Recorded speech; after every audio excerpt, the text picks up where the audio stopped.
Sir, Good afternoon, sir. good afternoon, sir. Good afternoon, sir. Good afternoon, sir. प्रणाम sir. प्रणाम जी। चलिए, आज श्वेता जी का टर्न है। श्वेता जी अपने टॉपिक के साथ तैयार हैं। ठीक, तो सबसे पहले आप अपने टॉपिक के बारे में बताएंगे, उसके बाद उसे स्टार्ट कीजिए। ठीक है, चलिए, best of luck. Thank you sir. आप सभी को मेरा प्रणाम। Best of luck Shweta ji. Thank you ma'am, thank you so much. आज का जो टॉपिक है वो है salient features and branches of Indian philosophy, मतलब भारतीय जो दर्शन शास्त्र है उसकी विशेषताएं और उसकी शाखाएं। सबसे पहले हम इसमें ये जानना चाहेंगे कि दर्शन क्या है। जो दर्शन शास्त्र है उसमें हम ये समझेंगे कि दर्शन क्या होता है। दर्शन को एक बहुत इजी सी हम उसका मीनिंग बताएंगे कि देखना। दर्शन मतलब आप देख रहे हैं, जो आंखों से जो चीजों को देख रहे हैं आप उसका दर्शन कर रहे हैं। तो इसमें बताया है, जैसे हम सोच सकते हैं कि अब एक छोटा सा बच्चा ले लीजिए, जो वो पैदा होता है तो धीरे धीरे आपसे पूछना शुरू करता है कि मम्मा ये क्या है, ये पेन है। फिर पूछेगा मम्मा ये क्या है, बिस्किट है या रोटी, कैसे बनाते हो। फिर धीरे धीरे उसकी क्यूरियोसिटी और बढ़ती है कि मम्मा ये स्काई है, या फिर इसमें जो सन आ रहा है ये आता है और फिर कहाँ जाता है। तो इस तरह से बच्चा भी अपनी एक जिज्ञासा को हमारे सामने रखता है। इसी प्रकार से ये जिज्ञासा हमारे अंदर भी चलती रहती है। तो ये जिज्ञासाएं जो है भारतीय दर्शन में, जो जिज्ञासा है वो है जगत के प्रति। तो हमारे अंदर बहुत से प्रश्न उठते हैं कि ये जगत क्या है, ये सृष्टि क्या है, ये जीव क्या है, ये परमात्मा क्या है, या ये जो सृष्टि है इसका रचना कैसे हुई है, या अगर रचना हुई तो इसका प्रयोजन क्या है, मृत्यु के बाद हम कहाँ जाते हैं। हमारे बहुत से प्रश्न होते हैं और उन प्रश्नों का जो उत्तर है वही हमें दर्शन देता है। जो दर्शन शास्त्र है वो इन्हीं प्रश्नों का उत्तर है। और ये अनादि काल से चला आ रहा है, वैदिक काल से ये दर्शन चला आ रहा है और ये अभी भी चल रहा है, भविष्य में भी चलता रहेगा, क्योंकि प्रश्न उठते रहेंगे और दर्शन बनता रहेगा। तो दर्शन में मैं आपसे भी चीज पूछना चाहूंगी कि आप सब भी अपना अपना दर्शन आज ढूंढेंगे। हम बात कर रहे हैं लेकिन आप भी अपना दर्शन अपने अंदर सोचेंगे कि क्या हमारा दर्शन चल रहा है। ठीक है ना।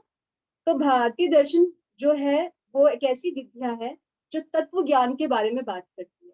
तत्व ज्ञान, तत्व मतलब आत्मा, आत्मा के ज्ञान पे बात करती है जो भारतीय दर्शन है। भारतीय दर्शन का जो प्रादुर्भाव है वो किस कारण से हुआ था। वो हुआ था जो दुख है, दुखों की निवृत्ति कैसे हो। उनका मूल जो भारतीय दर्शन का जो बेस है वो था कि दुखों की निवृत्ति कैसे हो, इतने दुख हमें हैं उसको हम कैसे पार पाए। तो उसके लिए बताया गया था ज्ञान की प्राप्ति। जब आपको ज्ञान हो जाएगा, आपको तत्व ज्ञान की प्राप्ति हो जाती है तो आप मोक्ष को प्राप्त करते हैं। तो भारतीय दर्शन है वो हमेशा यही करता है कि हमें दुखों से निवृत्ति चाहिए। जितना भी हमारे दर्शन है 9 के 9, आपको 9 दर्शन में यही मिलेगा कि दुखों से निवृत्ति जो मोक्ष है। दुखों से निवृत्ति क्या है, ज्ञान। अज्ञानता के कारण दुख है और ज्ञान से हम उसे दूर करके मोक्ष को प्राप्त करते हैं। और इसी कारण से शायद जो हमारा वेस्टर्न फिलोसफी है, जो वेस्टर्न फिलोसफी है वो यही कहती आई है आज तक कि जो इंडियन फिलोसफी है वो बहुत निराशावादी है, क्योंकि वो दुखों की ही बात करती आ रही है। हमेशा उन्होंने यही बोला है कि ये निराशावादी है। लेकिन एक प्रोफेसर मैक्स मुलर हुए हैं, उन्होंने बोला कि भारतीय दर्शन दुखों की बात तो करता है लेकिन साथ ही साथ वो इन दुखों का उन्मूलन भी बताता है, उन दुखों का समाधान बताता है जो मोक्ष को बता रहा है। मोक्ष मतलब परम आनंद की प्राप्ति।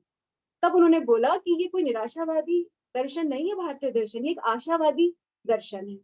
तो ये हमारा भारतीय दर्शन का एक छोटा सा परिचय है जो कि वैदिक टाइम से ही शुरू हो गया था। वैदिक टाइम पे बहुत से देवी देवताओं की पूजा होती थी। जब इतनी सारी देवी देवताओं की पूजा हो रही थी, प्रकृति में भी जितने हमारी चीजें उनको भी देवता मान की पूजा हो रही थी, तो उस वक्त कुछ लोगों ने बोला कि हम कौन से देवता को सर्वोच्च माने। तो वहीं से ये शंका पैदा हुई और दर्शन स्टार्ट हो गई। दर्शन मतलब आपके प्रश्नों की जिज्ञासा को आपको पूर्ण करना है। उसके बाद उपनिषद आए। उपनिषद तो बोलता जाता है कि जो हमारा भारतीय दर्शन है उसका धरातल है, पूरा उपनिषदों पे बेस्ड है हमारा भारतीय दर्शन। उसके बाद हमारा जो वर्तमान चल रहा है, वर्तमान से पहले जो टाइम था हमारा सूत्र का काल था, उससे पहले महाकाव्य काल था, काव्य काल था। लेकिन जो सूत्र काल था उसके बाद क्या हुआ कि बीच में बिल्कुल साइलेंट हो गया दर्शन, क्योंकि जो भारत था वो गुलामी की जंजीरों में जकड़ा हुआ था। तो वहां में दर्शन में कोई भी प्रगति नहीं हुई उस वक्त, क्योंकि तब मुगल आए, फिर ब्रिटिशर्स आए, हमें बिल्कुल भी, हम उसी तरफ ही उलझे रहे और हमारा दर्शन बिल्कुल खत्म था, बिल्कुल प्रगति पे नहीं था। लेकिन उसके बाद जो वर्तमान अब जो है वो है राजा राम मोहन राय, स्वामी विवेकानंद जी। इन्होंने फिर से दर्शन, गांधी जी, इनके दर्शन से हमारा भविष्य का जो वर्तमान दर्शन चल रहा है ये चल रहा है और आगे भी निरंतर चलता रहेगा। अब इसमें हम आ जाते हैं, ये हमारा दर्शन का परिचय था। इसमें हम आएंगे अब भारतीय दर्शन की विशेषताएं क्या है। देखिए भारतीय दर्शन जो है की जो विशेषता सबसे पहले है, इसमें विचारों की स्वतंत्रता है। भारतीय दर्शन में विचारों की स्वतंत्रता बताई है। हमारे यहाँ अनादिकाल से शास्त्रार्थ होते आए हैं। हमारा जो कल्चर है, इंडियन कल्चर, उसमें हर किसी को अपनी बात को कहने का पूरा स्वतंत्रता है। तो यही एक कारण है कि जो भारतीय दर्शन है पूर्ण रूप से विचारों की स्वतंत्रता रखता है। इसमें तर्क वितर्क के लिए पूरी जगह है, तभी यहाँ पे प्रमाण सिद्ध होते हैं। तो नंबर 2 हमारा आ जाएगा संसार को दुखमय माना। इसका जो सेकंड विशेषता है सबसे बड़ी, कि जो हमारा भारतीय दर्शन है उसने संसार को दुखमय माना है। उसने बोला कि जो पूरा संसार है ना, ये दुखों का ही जगत है, दुखों का ही कारण बताया कि दुखी, क्योंकि दुख कैसे आते हैं, कोई बीमारी आई, कोई बुढ़ापा आया, या आप बहुत ज्यादा अटैच्ड हैं तभी आपको दुख है, आप डिटैच हो ना तब आपको दुख है, आपको मृत्यु का भय है, आपको हर तरह से भय आपको अंदर दुख लेके आता है। तो भारतीय जो दर्शन है उसने बोला दुख को माना हर चीज, क्योंकि दुख ही सब चीजों का कारण है। सांख्य ने भी बोला है कि विश्व दुख का संसार है, लेकिन दुख को 3 प्रकार से बताया गया है, कि 3 प्रकार के दुख बताए हैं। पहला बताया गया आध्यात्मिक, दूसरा बताया गया आधि भौतिक, तीसरा बताया गया आधि देवी। भारतीय दर्शन में 3 प्रकार के दुखों की विवेचना है। आध्यात्मिक दुख कैसा होता है, जो हमें मानसिक और शारीरिक दुख प्राप्त होते हैं, वो हमारा आध्यात्मिक दुख है। फिर आता है आधि भौतिक। आधि भौतिक दुख कौन से होते हैं, जो कि हमें दूसरे से प्राप्त होते हैं, कि किसी मनुष्य से हमें दुख प्राप्त हो रहा है, किसी ने हमें कोई कड़वे शब्द बोले, या कोई भी अहिंसा हमारे साथ हुई है, या किसी पशु के द्वारा किसी भी तरीके से चोरी से, किसी घर में डकैती हो गई है, चोरी हो गई, तो वो आपको जो दुख प्राप्त हो रहा है वो आता है हमारा आधि भौतिक। फिर आता है आधि देविक। आधि देविक हमारे दुख कौन से होते हैं, जो हमें प्रकृति, जो नेचुरल डिजास्टर्स हो गए हैं, भूकंप आ गया, या फिर ये जो भूत प्रेत के बारे में बात होती है, ये हमारे होंगे आधि देविक। इस प्रकार से 3 प्रकार के दुखों की विवेचना हमें भारतीय दर्शन में प्राप्त होती है। तो संसार को बेसिकली दुखमय माना, और उस दुखों की निवृत्ति के लिए ज्ञान का सहारा लिया गया है, तभी मोक्ष की प्राप्ति की बात की है। फिर आता है मोक्ष का महत्व। हमने बोला कि दुख में प्राप्त हो गए हैं, अब हमें ज्ञान की प्राप्ति, हमें तत्व ज्ञान चाहिए, तभी में मोक्ष की प्राप्ति होगी। तो इसमें मोक्ष का महत्व बताया गया है भारतीय दर्शन में, क्योंकि इसी से ही इन दुखों की निवृत्ति जो है मोक्ष से ही, मोक्ष मतलब तत्व के ज्ञान, उस आत्मा को जाने, क्योंकि अज्ञानता के कारण हम उस आत्मा को पहचानते ही नहीं है, सिर्फ हम इसी जन्म मृत्यु के ही फेरे में पड़े रहते हैं। तो इसमें ज्ञान को बल दिया गया है कि मोक्ष के लिए ज्ञान ही ऐसा साधन है जिसके द्वारा हम मोक्ष को प्राप्त कर सकते हैं, जिसमें योग दर्शन, आप योग दर्शन देखिए, जो अष्टांग मार्ग है वो बड़ी अच्छी तरीके से अनुशासन के साथ आपको साधन पूरा समाधि तक लेके जाता है ना। तो जो हमारा भारतीय दर्शन है इसने मोक्ष का महत्व बताया है। फिर आता है आत्मा की सत्ता में विश्वास। जो भारतीय दर्शन है वो आत्मा पे विश्वास करता है। इनका मानना है कि आत्मा है। इन्होंने क्या माना है कि आत्मा की खोज हमेशा निरंतर चली रही है। आत्मा की खोज, देखो जब भी कोई शरीर मरता है तो शरीर तो मर जाता है, लेकिन आत्मा हमेशा बोला जाता है अजर अमर अविनाशी है, हमने यही सुना है। और यही जो आत्मा है जो वापस से किसी शरीर को फिर से धारण करती है। सांख्य में यही बोला गया है कि सूक्ष्म और स्थूल शरीर है। जब स्थूल शरीर खत्म हो जाता है तो सूक्ष्म शरीर जो है फिर से स्थूल शरीर में प्रवेश करता है अपने कर्म बंधनों के कारण। तो आत्मा को सभी दर्शनों ने स्वीकार किया है, तो आत्मा की अमरता को उन्होंने माना है कि आत्मा जो है अजर अमर अविनाशी है। फिर हम आ जाते हैं, इसी प्रकार से शंकराचार्य जी ने भी बोला है। शंकराचार्य जी ने बोला है कि जो आत्मा है उन्हें उसको बोला है सच्चिदानंद स्वरूप है, वो आनंद का भंडार है। जब आपको आत्मा की प्राप्ति होती है, ज्ञान की प्राप्ति होती है, तो आपको अब ऐसा आनंद प्राप्त होता है जो आपको कहीं प्राप्त नहीं हो सकता है। तो इस प्रकार से आत्मा की सत्ता में विश्वास बताया गया है। 5वां आता है हमारा कर्म सिद्धांत। 5वीं विशेषता है इसकी कर्म का सिद्धांत। हमारे यहाँ हर हमेशा हमें बचपन से सिखाया जाता है, जैसा आप कर्म करेंगे वैसा ही आपको फल प्राप्त होगा, जैसा आप बीज बोएंगे वैसे ही आपको फल की प्राप्ति होगी, कि शुभ कर्मों का फल हमेशा शुभ होगा और अशुभ कर्मों का फल हमेशा हमें अशुभ ही प्राप्त होगा। तो इतना हमें बचपन से ये चीज सिखाई जाती है, हमारी भारतीय संस्कृति का एक हिस्सा है और ये हमारे भारतीय दर्शन का भी एक बहुत बड़ी विशेषता है। इसमें ये बताया जाता है कि जीवन को अगर आप सुखमय बनाना चाहते हो तो हमेशा अपने कर्मों के प्रति प्रयत्नशील रहो। अपने कर्मों को कैसे आप अच्छाई की तरफ देते जाएं, सम्यक कर्म करते रहें। मनुष्य को बोला जाता है वो अपने भाग्य का खुद निर्माता है, क्योंकि वो अगर अच्छे कर्म करता है तो उसका भाग्य आगे अच्छा ही होगा। अब इसमें बोला जाता है कि कर्म कैसे होने चाहिए। इसके लिए अष्टांग योग में बहुत सुंदर है यम नियम, कि आप यम नियम का पालन कीजिए। अभी हमने पिछले वाली क्लास में भी जैसे पढ़ा था कि जो यम है वो हमारे सामाजिक व्यक्तित्व को बढ़ाते हैं और जो नियम है वो हमारे व्यक्तिगत नियमों को बढ़ाते हैं, हमारी नैतिकता को बढ़ाते हैं। तो जो यम हो गए उसमें जो पांचों यम है वो हमारे अंदर नैतिक गुणों को लेके आ रहे हैं समाज के प्रति, ना, सत्य अहिंसा अस्तेय, है ना, ये हमारे सामाजिक नैतिकता को लेके आ रहे हैं। जो व्यक्तिगत हो गया सोच तप संतोष, ये हमारी व्यक्तिगत नैतिकता को लेके आ रहे हैं। जब इस तरह से हमारी नैतिकता व्यवस्था बनती है तो इसी से ही हमारे समाज की व्यवस्था भी बनती है। इसी नैतिकता से समाज की व्यवस्था बनेगी और जो समाज की व्यवस्था बनती है यही हमारे इस जगत की भी व्यवस्था बनती है। और इस जगत में ये बताया गया है इसमें कि एक परमाणु की भी अपनी यही नैतिक व्यवस्था है। ये कर्म की जो कर्म सिद्धांत है एक परमाणु पे भी लागू होता है, तो इसी से ही पूरा जगत चल रहा है। तो कर्म सिद्धांत को सबसे महत्वपूर्ण बताया है। अब हम इसमें आ जाएंगे। इनमें बताया कि कर्म को भी 3 प्रकार से बताया गया है। 3 प्रकार के कर्म कौन कौन से हैं वो? नंबर 1 है संचित कर्म, दूसरा है प्रारब्ध कर्म और तीसरा है इसमें संचयमान कर्म। संचित कर्म कैसे होते हैं? जो अतीत के जीवन में हमने कर्म किए हैं और वो अभी तक हमारे पास स्टोर रखे हैं, संचित हैं वो हमारे पास, ठीक है। फिर आ गया है दूसरा प्रारब्ध कर्म। प्रारब्ध कर्म जो हमारे वर्तमान में चल रहे हैं, जो अभी हमें फल मिल रहा है ना, वो हमें प्रारब्ध से मिल रहा है। अभी आपने देखा होगा कि अभी हम बिल्कुल ठीक ठाक है, अचानक कोई भी चीज आपके जीवन में अच्छी या बुरी आ सकती है। आप एकदम से बोलते हैं अरे ये कैसा हो गया, कितना अच्छा हो गया। कितनी बार आपके जीवन में इतना गलत हो जाता है, आप कहते हैं ये कैसे हो गया। मैं अपना एक एग्जाम्पल देना चाहूंगी, जैसे सर ने बोला था आप खुद को भी रिलेट कर सकते हो, कि जब मैं योग में आई हूँ और उसके बाद मैंने सोचा था कि मैं इसको बहुत अच्छे से प्रैक्टिस करूंगी अपने आसन्स की।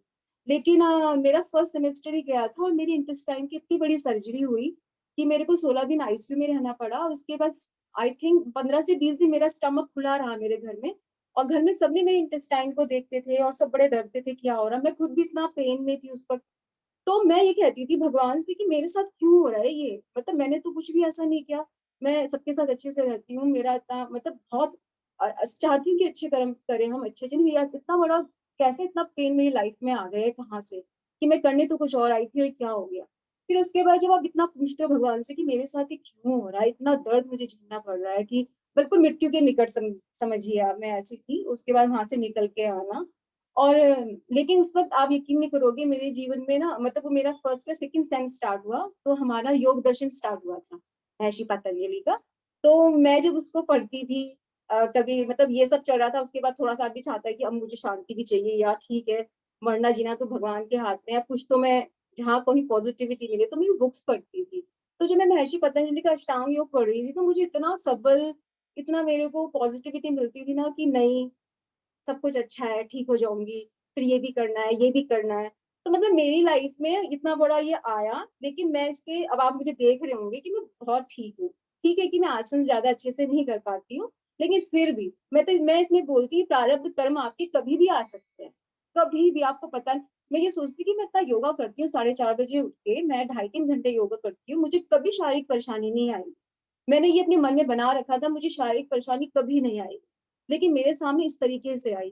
तो इसका मतलब मेरे हमारे कुछ प्रारब्ध कर्म होते हैं, ये इस चीज को मतलब प्रमाणित करते हैं कि ये सब चीजें हैं। कि संचयमान बताया है कि जो फल हमें फ्यूचर में मिलेंगे वो संचयमान कर्म है जो हमें फ्यूचर में प्राप्त होते हैं। तो इस प्रकार से 3 कर्मों की व्याख्या की गई है। तो यहाँ बताया गया है कि जो ये कर्म सिद्धांत है ना, यही हमारे अंदर एक आशा का संचार करते हैं। वेस्टर्न सोसाइटी बोलती है कि निराशावादी है, लेकिन ये जो कर्म सिद्धांत है हमारे अंदर एक आशा, एक ऊर्जा को भरते हैं। क्योंकि आपको हमेशा ये कहेंगे कि कल अच्छा होगा, क्योंकि आज हम अच्छा करें तो कल अच्छा होगा, एक आशा चलती रहती है हमारे मन में। छठी विशेषता आ जाती है पुनर्जन्म। भारतीय दर्शन की छठी विशेषता है पुनर्जन्म। पुनः पुनः जन्म लेना जन्म मृत्यु की एक श्रृंखला माना गया है। क्या पुनः पुनः जन्म लेंगे, ये विचार आप देखिए अभी हमने आत्मा की अमरता पढ़ा है और कर्मवाद सिद्धांत पढ़ा है। इन दोनों का ही से ही जन्म हुआ है पुनर्जन्म, क्योंकि आत्मा भी है और कर्मवाद चल रहा है, तो इसका मतलब पुनर्जन्म भी होगा। आपके कर्मों का फल भोगने के लिए आपको पुनर्जन्म लेना ही होगा। तो शरीर के विनाश के बाद आत्मा नया शरीर धारण करती है, ये पुनर्जन्म को ही आप प्रमाणित करते हैं।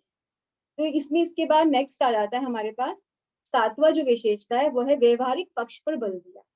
जो हमारा भारतीय दर्शन है वो व्यवहारिकता पर बहुत जोर देता है।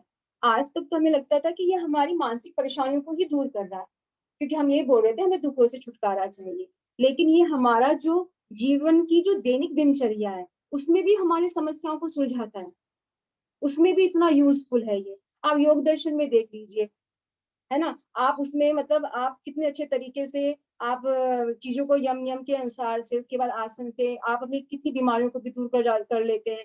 आप अपने मनोदैहिक और शारीरिक बीमारियों को दूर कर रहे हैं। तो ये दर्शन जो है ये हमारे व्यवहारिक पक्ष को मजबूत करता है। फिर हमारा एक सबसे बड़ा है कि पुरुषार्थ, हमारे 4 पुरुषार्थ बताए हैं, है ना, धर्म है, अर्थ है, काम है, मोक्ष है, 4 पुरुषार्थ बताए हैं। इन चारों पुरुषार्थ में जो मोक्ष है, जो लास्ट का जो मोक्ष है उसे बहुत इंपॉर्टेंट बताया है हमारे भारतीय दर्शन में, क्योंकि मोक्ष की प्राप्ति से ही इस जीवन चक्र से मुक्ति, इस पुनर्जन्म से हमें मुक्ति प्राप्त होती है। तो इसने चारों पुरुषार्थ में इन्होंने मोक्ष के पुरुषार्थ को महत्वपूर्ण बताया है। इन्होंने बताया है कि जो मोक्ष है इसका मतलब होती है मुक्ति। मुक्ति मतलब कि इस जन्म मरण से मुक्ति, इस दुखों से मुक्ति। तो उसके लिए 2 प्रकार की मुक्ति बताई है इन्होंने, जीवन मुक्ति और विधेय मुक्ति। जीवन मुक्ति और विधेय मुक्ति, ये दोनों चीजें मैंने समझी हैं, लेकिन मैं आज विजय सर से पूछना चाहूंगी क्योंकि मेरे को इन दोनों में थोड़ा सा कंफ्यूजन हो रहा है। तो विजय सर आप मुझे प्लीज आप ना हमको बताएंगे कि जीवन मुक्ति और विधेय मुक्ति में क्या अंतर है। जब मेरा ये खत्म हो जाएगा तो प्लीज आप बताएंगे। तो इसमें हेलो, तो नेक्स्ट आ जाता है नंबर 8 आप करेंगे, अज्ञानता बंधन का मूल कारण। इसमें बोला कि मोक्ष की बात हुई है, तो मोक्ष में क्या है, अज्ञानता है। अज्ञानता जो है बंधन का मूल कारण है। जो अज्ञानता है, जैसे कि आपने देखा होगा कि आकाश में कभी बादल छा जाते हैं तो साफ दिखाई नहीं देती है। उसी प्रकार से जैसे ही बादल हटते हैं हर चीज क्लियर नजर आती है, एकदम क्रिस्टल क्लियर। जब बारिश हो जाती है आपने देखा होगा कि जो पहाड़े कितने साफ नजर आते हैं। इसी प्रकार से जो हमारे ऊपर अज्ञानता का जो आवरण पड़ा है, जब वो ज्ञान के द्वारा हटता है तो हर चीज हमें साफ दिखाई देती है। हमारे संबंधों में, हमारे जीवन में, हमारे आसपास में हमें हर चीजें बड़ी साफ दिखाई देती है। जीवन में चीजें आएंगी लेकिन आप कुछ देर के बाद चीजों को समझेंगे और उस अज्ञानता को दूर करके सम हो जाएंगे। ये इस दर्शन का मूल विशेषताएं हैं कि यह अज्ञानता के बंधन को हमने मूल कारण बताया, इसको दूर करने के लिए ना उपाय बताए हैं। तो अज्ञानता के बंधन के जो कारण है इसको दूर करने के लिए किस तरह के उपाय हैं, जैसे कि इसमें बताया, सांख्य ने बताया विवेक ज्ञान को, कि आप विवेक ज्ञान से इस अज्ञानता को दूर कर सकते हैं।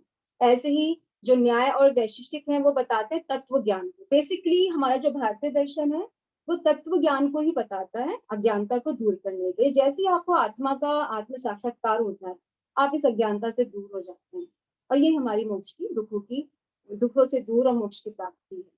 नंबर 9 पे आप लिखेंगे, तत्व ज्ञान के साथ साथ निरंतर चिंतन, अभ्यास और योग के द्वारा, आपको ये नहीं कि आपको तत्व ज्ञान हो गया है तो बस हो गया है, उसके बाद आपको निरंतर चिंतन में लगे रहना है, उसमें अभ्यास आपको करना है। योग के द्वारा आप उस अभ्यास को कर सकते हैं, निरंतर उसमें लगे रह सकते हैं। नहीं तो फिर से आप इसी मोह माया में फंस जाएंगे, फिर अपने काम में लगे हम फिर सब कुछ भूल जाते हैं, फिर से वो अज्ञान का आवरण धीरे धीरे हमारे ऊपर डलने लग जाता है और फिर से हम इन्हें दुखों में पड़ने लग जाते हैं। तो बोला इसके लिए निरंतर आप चिंतन करते रहें, है ना, निरंतर अभ्यास करें और इसमें योग बड़ा सहायक है। तो इसमें बताया गया है कि इसके लिए जो योग दर्शन का अष्टांग मार्ग है वो हमें बताता है कि किस तरह से आप निरंतर अभ्यास और वैराग्य के द्वारा इसे दूर करेंगे। ठीक है, नेक्स्ट आता है नंबर 10 पे आप लिखेंगे नैतिक रंगमंच। उन्होंने बताया कि जो ये पूरा विश्व है ना ये एक नैतिक रंगमंच है। यहाँ पे ये सब रंगमंच, मतलब जैसे देखा ना आपने रंगमंच में नाटक चलते रहते हैं, तो उन्होंने बोला ये जगत के एक नाटक ही चल रहा है, एक रंगमंच है। लेकिन क्या बताया हमें, नैतिक रंगमंच हमको एक ऐसा अभिनेता बनना है जो नैतिक अभिनेता बन के आएगा, सबसे बेस्ट एक्टर बनना है, लेकिन नैतिकता से भरा हुआ। फिर नेक्स्ट इसमें आप लिखेंगे आत्मसंयम। इनका जो एक विशेषता है आत्मसंयम है, अपने आप पर कंट्रोल, अपनी वासनाओं पे कंट्रोल, अपने इंद्रियों पर कंट्रोल, है ना। आत्मसंयम हमें हमेशा वैराग्य की ओर लेके जाएगा। 12वां आप लिखेंगे प्रमाण विज्ञान।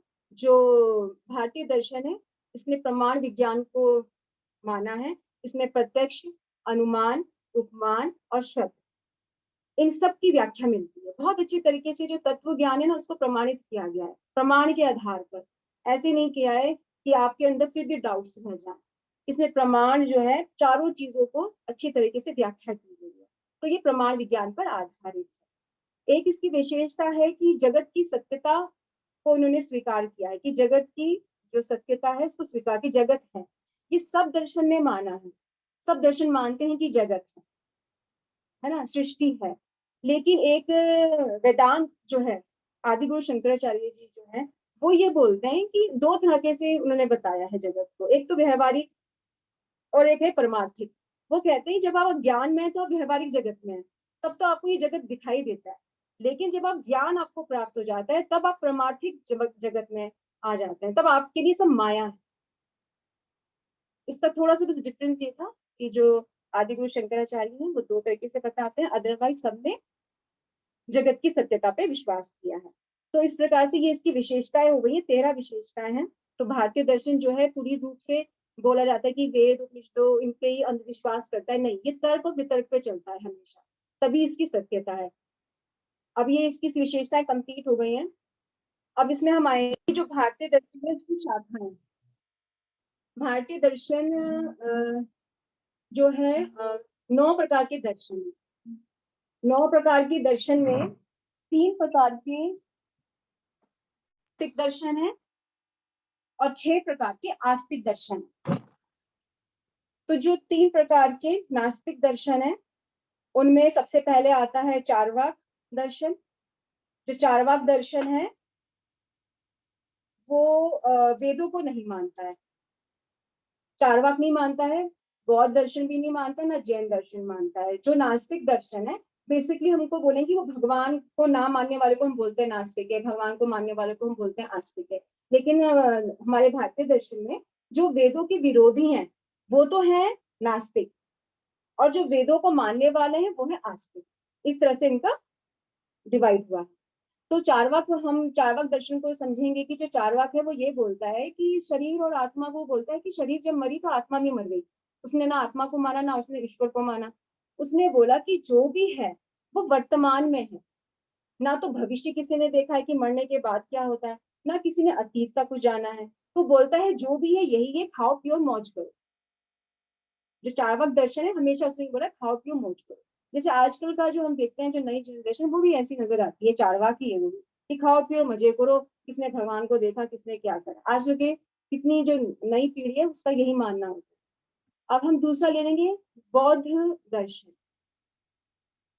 ये आएगा नास्तिक में। जो बौद्ध दर्शन है वो वेदों को नहीं मानते, उनका पूर्ण रूप से खंडन करते हैं।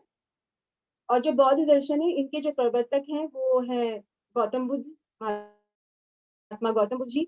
जो महात्मा गौतम बुद्ध हैं इन्होंने दुखों के ही पाने के लिए ज्ञान की खोज की थी, और उसमें इन्होंने अष्टांगिक मार्ग बताया था कि आप कैसे एक 8 रास्तों पे चल के मोक्ष को प्राप्त कर सकते हैं। उसका पूरा हम पढ़ भी चुके होंगे आप पिछले, तो उसका डिटेलिंग में तो नहीं जाना। तो उसमें सम्यक ज्ञान, सम्यक वाक, सम्यक व्यवसाय, सम्यक व्यवहार, मतलब उस तरह से सम्यक मतलब सत्य के रास्ते पे चलते हुए आप मोक्ष को प्राप्त कर सकते हैं। और इन्हें महात्मा बुद्ध ने बोला था कि अपने दिए, वो कहते थे कि ईश्वर कुछ नहीं है, मतलब ईश्वर पे मत छोड़ो, जो करना है आपको करना है, अपने दिए खुद बनो, अपना ज्ञान अपने अंदर खुद आप उतारो, खुद अपना ज्ञान लेके आओ, उसको समझो और आप उसको प्राप्त करो। फिर हमारे यहाँ आ जाते हैं जैन दर्शन। जैन दर्शन के जो प्रवर्तक हैं वो महावीर स्वामी जी हैं। वैसे इनके 24 तीर्थंकर हैं। पहले तीर्थंकर थे इनके क्या नाम था, क्या था, विद्या जी बताना जरा। महर्षि ऋषभ। हाँ, महर्षि ऋषभ, सॉरी सर, महर्षि ऋषभ भी थे, स्वामी ऋषभ देव, जो ऋषभ देव पहले तीर्थंकर थे, फिर उनके लास्ट के जो तीर्थंकर वो महावीर स्वामी जी हैं। इन्होंने भी यही कहा था कि आप कैसे सम्यक ज्ञान को प्राप्त करके मोक्ष की प्राप्ति कर सकते हैं। इनका भी यही था कि सम्यक ज्ञान की से ही आपको मोक्ष की प्राप्ति हो सकती है। इस तरह से ये हमारे 3 नास्तिक दर्शन हो गए हैं। अब है हमारे 6 आस्तिक दर्शन। सबसे पहले हम आस्तिक दर्शन में लेते हैं सांख्य दर्शन को। जो सांख्य दर्शन है उनके प्रवर्तक जो है वह उनके जो रचयिता है वो महर्षि कपिल हैं। महर्षि कपिल ने सांख्य दर्शन की रचना की है। सांख्य दर्शन में 25 तत्वों की बात होती है। 25 तत्वों में पुरुष प्रकृति से ही सृष्टि का निर्माण बताया है ना। पुरुष प्रकृति है, फिर मन बुद्धि अहंकार, फिर 5 आपकी ज्ञान इंद्रिया, 5 कर्मेंद्रियां, 5 महाभूत, 5 तन्मात्राएं। इस तरह से 25 तत्व से पूरा विकासवाद बताया सृष्टि का, कि सृष्टि का जो विकासवाद है वो आपको सांख्य दर्शन में मिलता है बहुत अच्छे तरीके से। और इसमें कार्य कारण का सिद्धांत हमें मिलता है कि हर किसी जो भी हम कार्य करते हैं उसमें कारण में वो अव्यक्त हमेशा ही रहता है उसके। जैसे एक आपने मिट्टी का, अगर आप मिट्टी लेते हैं उसे मिट्टी का घड़ा बना रहे हैं, तो मतलब ये एग्जाम्पल्स हैं कि उसके लिए मिट्टी की जरूरत पड़ेगी तो उसका मतलब मिट्टी में उसका वो था, कारण हमेशा से उपस्थित था। और इसका सेकेंड बताते हैं कि सुख और दुख की बात करते हैं कि सुख और दुख का कारण उन्होंने बताया था कि त्रिगुणात्मक है ना प्रकृति, सत्य रज तम, उसी को ही बताया कि यही सुख दुख के भी कारण है। सत्य गुण, रज गुण और तम गुण, इनकी अधिकता से और इनकी कमी से, मतलब इसका पूरा डिटेलिंग पढ़ी हुई है हमने। मैं इसको शॉर्ट में बता रही हूँ तो इतना टाइम हो जाएगा, है ना। तो सत्य रज तम, क्योंकि प्रकृति भी त्रिगुणात्मक है, उसमें भी ये सत्य रज तम है।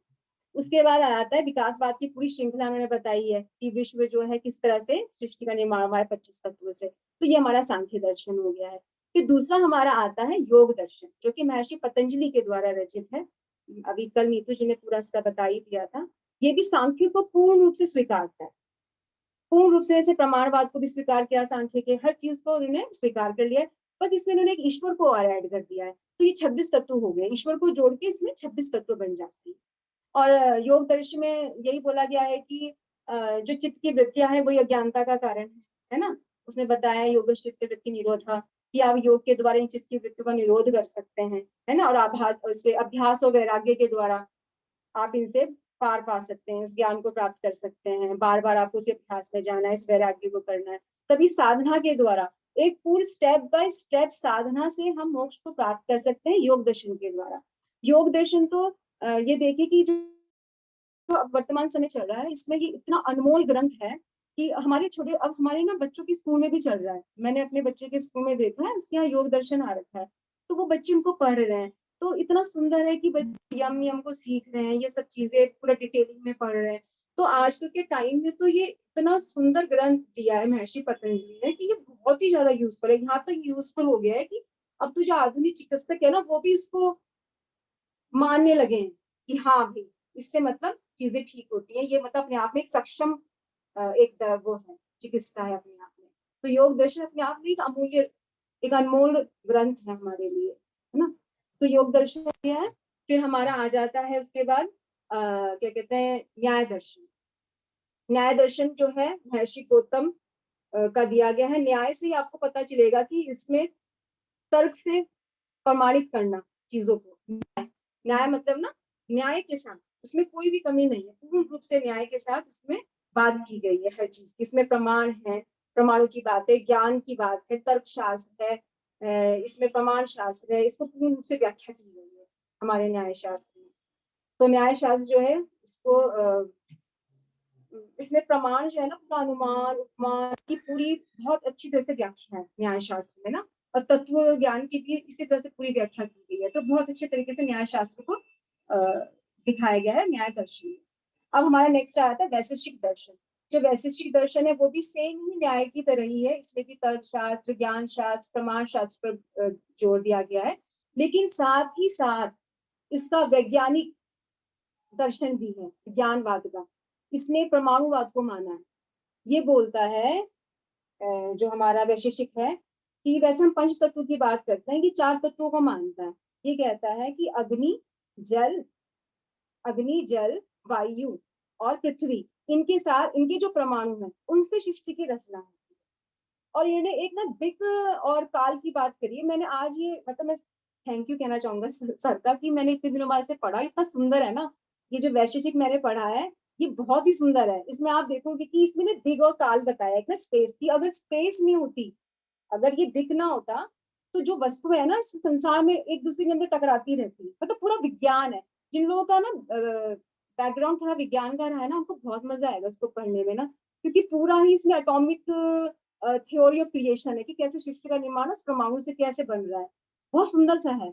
मतलब मुझे तो आज बड़ा अच्छा से लग रहा था, और शायद आज दिन था तो मैंने पढ़ लिया, फिर कुछ नहीं, कल पढ़ाई शुरू हो जाएगी तो ये छूट जाएगा। लेकिन बहुत सुंदर था। तो पूरा मेटाफिजिक्स को आप पढ़ सकते हैं, उसमें तत्व ज्ञान पूरा है ढंग से दिया हुआ। तो ये आपकी ना अगर दर्शन आप पढ़ोगे तो 205 नंबर पेज में है, ये पूरा बहुत सुंदर दे रखा है। फिर आ जाता है नेक्स्ट हमारा मीमांसा दर्शन। जो मीमांसा दर्शन है वो पूर्ण रूप से वेदों पर आधारित है। वेदों में कर्म कांड को बताया गया है और ज्ञान कांड को बताया है। तो जो मीमांसा है वो पूर्ण रूप से कर्म कांड पर आधारित। इसमें सब कर्म कांड ही बताए गए हैं।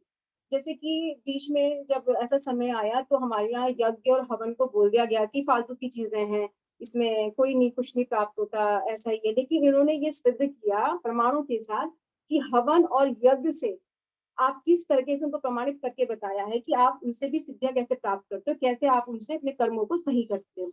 मतलब बहुत सुंदर तरीके से इन्होंने मीमांसा में इस चीज को बताया है कि कर्म कांड भी कितना इफेक्टिव है, प्रमाणों के साथ बताया गया है। तो इसमें मीमांसा में बताया गया है कि जो कर्म है, इसमें कर्म फल सिद्धांत बताया है। कर्म फल सिद्धांत में उन्होंने कुछ बताया है कि जैसे कर्म बताया है कि एक बताया है नित्य कर्म। तो उन्होंने कर्मों की पूरी है कर्म कांड, तो उसमें एक उन्होंने बताया नित्य कर्म। नित्य कर्म क्या होता है कि जैसे आप डेली के जो भी आपके दैनिक कर्म है, आप सुबह उठ के सोच किया और सब काम किया, भगवान की प्रार्थना करी, अपने पूरे जो हमारे डेली की रूटीन होने चाहिए वो क्या, फिर संध्या करी, तो नित्य क्रम बताया। दूसरा उन्होंने बताया गया है आपका है नैमित्तिक क्रम। नैमित्तिक क्रम हो गया है कि जैसे कि किसी का जन्मदिन है, कोई जन्म हुआ है, घर में मृत्यु हुई है, कोई शादी हुई है, उसके लिए हम जो पूजा पाठ रखते हैं, है ना, ये हमारा कर्म कांड है, तो वो हमारा नैमित्तिक क्रम में आता है। फिर तीसरा उन्होंने बताया काम्य कर्म। काम्य कर्म होता है किसी कामना से किए गए जो हमारे कर्म कांड होते हैं, पूजा पाठ होते हैं, हवन होते हैं, कि हमें जैसे अब मृत्यु को प्राप्त करने के लिए महामृत्युंजय का जाप हुआ कि हमने 1.5 लाख महामृत्युंजय के जाप करें, तो हमारा ये काम्य कर्म होते हैं। फिर हमारा आता है क्या, निषिद्ध कर्म। निषिद्ध कर्म हो गए हैं कि जो बिल्कुल निषिद्ध, अगर आपने ये कर्म किए तो आप पाप के भागी बनेंगे, उसमें इनका भी वर्णन मिलता है। फिर आ जाता है हमारा प्रायश्चित कर्म कि अब हमने इसको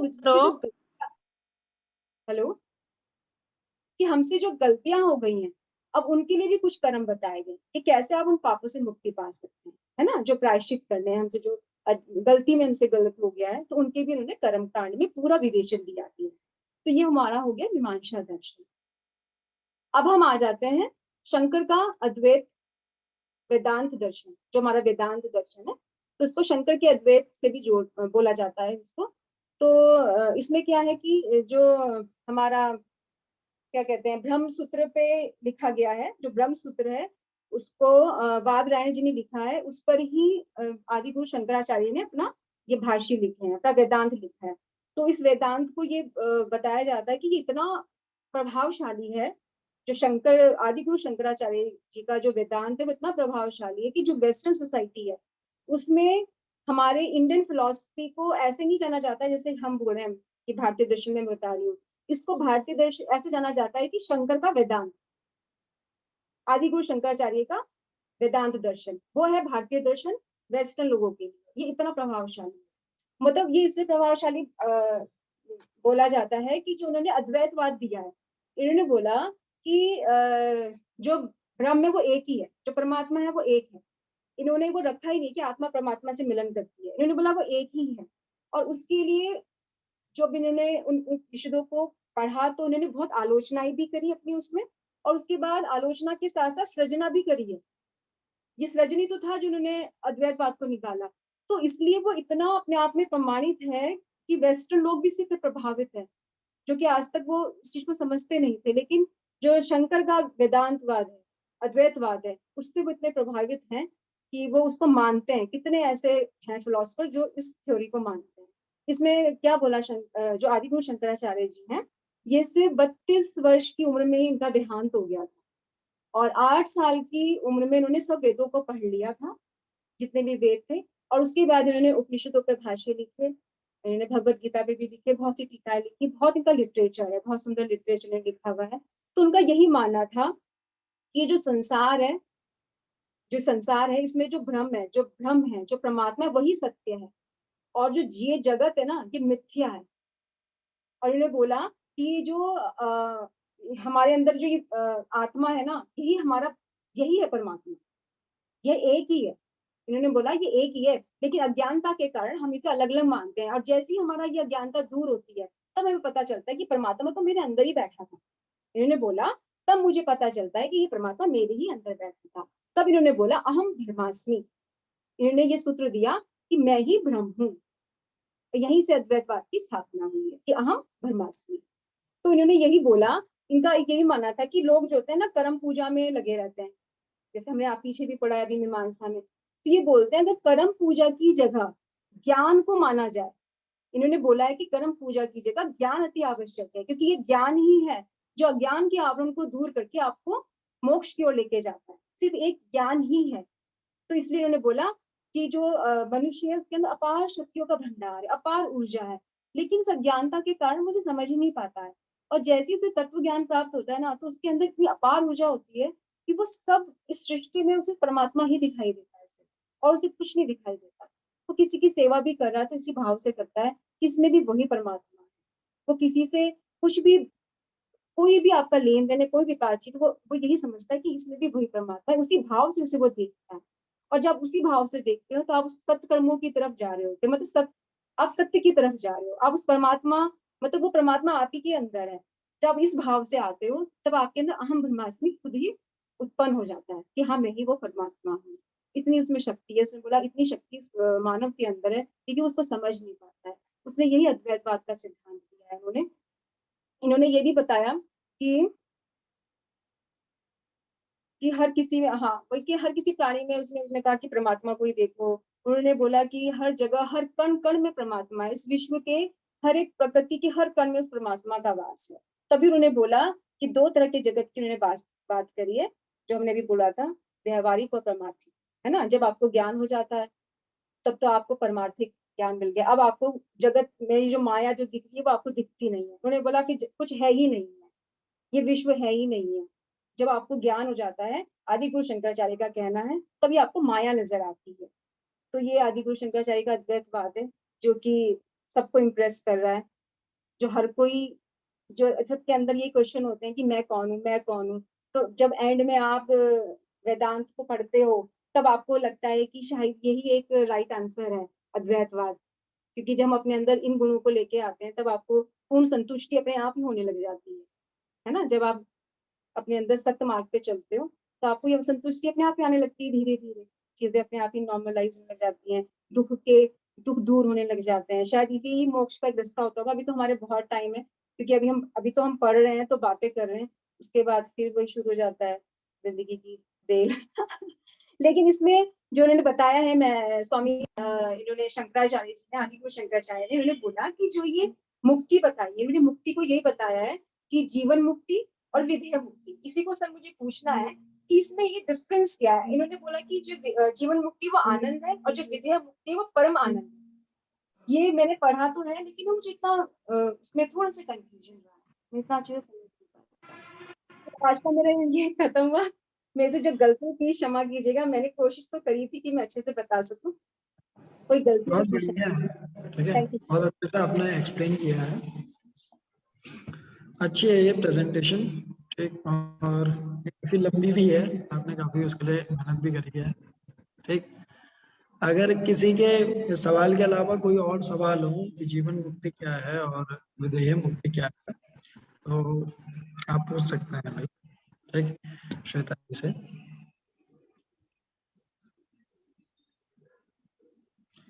श्वेता जी, चारवाक दर्शन के प्रणेता कौन थे, बता सकते हो आप? चारवाक भी बोला जाता है कि कोई चारवाक भी थे,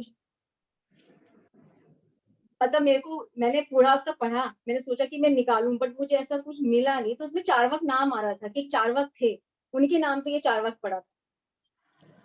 मैं आप मुझे आपको इसकी नहीं, पूरी उसके पीछे दो कहानी थी। मैं है? मैं लिस्ट सेंड कर दूंगा आप लोगों को, उसकी दिक्कत मत लो, ठीक है, पूरी की पूरी लिस्ट और उनके जो प्रवर्तक थे उनकी लिस्ट में आपको शेयर कर दूंगा। ठीक, और कोई सवाल?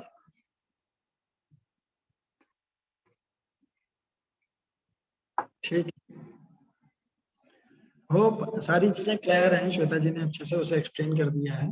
ठीक, बहुत अच्छी बात यह है कि सबसे पहले उन्होंने भारतीय दर्शन की विशेषताएं बताई, भारतीय दर्शन को थोड़ा बहुत एक्सप्लेन किया, उसके बाद वो दर्शनों में आए। ठीक, हम सभी को पता है कि हमारे पास 9 दर्शन है, जिसमें से 6 दर्शन आस्तिक हैं और 3 दर्शन नास्तिक हैं। ठीक, इसको भी बहुत अच्छे से उन्होंने एलिबरेट किया और बताया। इसे मैंने लास्ट टाइम आपको उस वक्त भी समझाया था। क्या आप में से कोई इस चीज को समझा सकता है कि वेस्टर्न फिलॉसफी यानी कि जो पाश्चात्य दर्शन है उसमें और भारतीय दर्शन में क्या अंतर है? ठीक, देखिए एक वेस्टर्न फिलॉसफी है और एक इंडियन फिलॉसफी है। ठीक, अभी हम भारतीय दर्शन पढ़ रहे हैं, तो क्या बेसिक डिफरेंस है, वो किस चीज के ऊपर फोकस करता है, और इंडियन फिलॉसफी किस चीज के ऊपर फोकस करती है? क्या कोई एलेबरेट कर सकता है अगर कुछ भी आपको पता हो?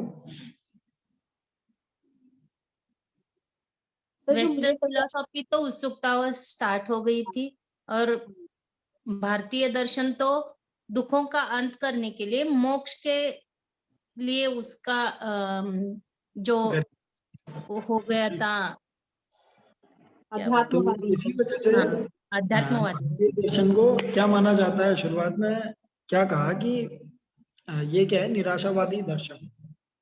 ठीक, इसी वजह से कहा गया है क्योंकि ये शुरुआत किससे हुई? ये दुखों से हुई। ठीक है, अब ऐसा नहीं है कि दुखों से हम भाग रहे हैं। ठीक, we are not running from the, समझ लीजिए पेन जो है हमारे, ठीक है, इन्हीं के दुख हैं, उनसे हम भाग नहीं रहे हैं, हम उन्हें एक्सेप्ट कर रहे हैं और देख रहे हैं, उनका कॉज ढूंढने की कोशिश कर रहे हैं कि कहाँ से वो जो दुख पैदा हो रहे हैं। ठीक, उसे हम अनकॉन्शियस में नहीं डुबा रहे हैं, हम अनकॉन्शियस में कूद कर देख रहे हैं कि दुख कैसे उत्पन्न हो रहा है, ठीक, कहाँ इनकी जड़ है। तो तभी तो कार्य कारण का सिद्धांत बाहर निकल सका। ठीक है, या प्रमाणवाद का सिद्धांत, विकासवाद का सिद्धांत, या कोई भी सिद्धांत बाहर निकल सके। ठीक, अब जब देखो इसी के साथ मैं श्वेता जी का उत्तर भी देता हूँ कि जो जीवन मुक्ति है और जो विधेय मुक्ति है उसमें क्या अंतर है। ठीक, हम सभी लोग जानते हैं, जैसे शुरुआत में श्वेता जी ने कहा कि हम सभी का जीवन को लेकर एक दृष्टिकोण है। हम सोचते हैं ना लाइफ ऐसी है। ठीक है, अभी मैक्सिमम लोग क्या सोचते हैं कि लाइफ ऐसी है भाई। ठीक है, कई कई बार हम ऐसा भी सोचते हैं कि अच्छे लोगों के साथ उतना अच्छा नहीं होता। ठीक है, अच्छे लोगों के साथ बुरा भी होता है। ठीक, और बुरे लोगों के साथ अच्छा भी होता है। पता नहीं, कई बार कंफ्यूजन आता है कि क्या ईश्वर है भी या नहीं है। ठीक है, कई कई बार शक होने लगता है कि कोई ऊपर बैठा भी है या नहीं है, खाली बात ही तो नहीं चल रही है। ठीक है, कई कई बार लगता है कि आत्मा है या नहीं है। ठीक, या हम बेकार के इन चीजों में तो नहीं पड़े। ठीक, तो इस जगह पर देखिए हमारी एक फिक्स समझ है। हम जीवन को जितना देख पाते हैं वही उसी के करस्पॉन्डिंग हमारी समझ होती है। जैसे मेरे हाथ में एक पुस्तक है। ठीक है, ये पुस्तक में जो लिखा हुआ है वो मेरे लिए अलग अर्थ रखता है। ठीक, अगर मैं ये पुस्तक को आपको दे दूं, ये आपके लिए एक अलग अर्थ ही रखेगा। ठीक है, और अगर किसी ऐसे व्यक्ति को दे दूं जिसे पढ़ना लिखना नहीं आता, तो उसके लिए अलग अर्थ रखेगा। ठीक है, किसी छोटे बच्चे को दे दूं, उसके लिए अलग अर्थ रखेगा। किसी गाय को दे दूं, शायद वो खा ले, उसके लिए अलग अर्थ रखेगा। ऐसे किसी कबाड़ी को दे दूं, उसके लिए अलग अर्थ रखेगा, उसका ये मोल भाव करेगा। ठीक है, पर किसी मुमुक्षु को दे दूं और इसमें अगर तत्व ज्ञान की बात है, उसके लिए एक अलग अर्थ रखेगा। क्या मतलब हुआ कि जीवन आपके लिए वैसा अर्थ रखता है जैसी आपकी समझ है।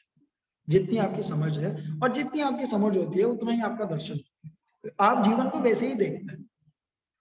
ठीक, इसी कोर्स को लेकर बहुत लोग अलग दृष्टिकोण रखते हैं, बहुत लोग अलग दृष्टिकोण रखते हैं। जो एक दृष्टिकोण है यही दर्शन है। ठीक, अब इस जगह पर जो 6 आस्तिक दर्शन और 3 नास्तिक दर्शन है, क्या है?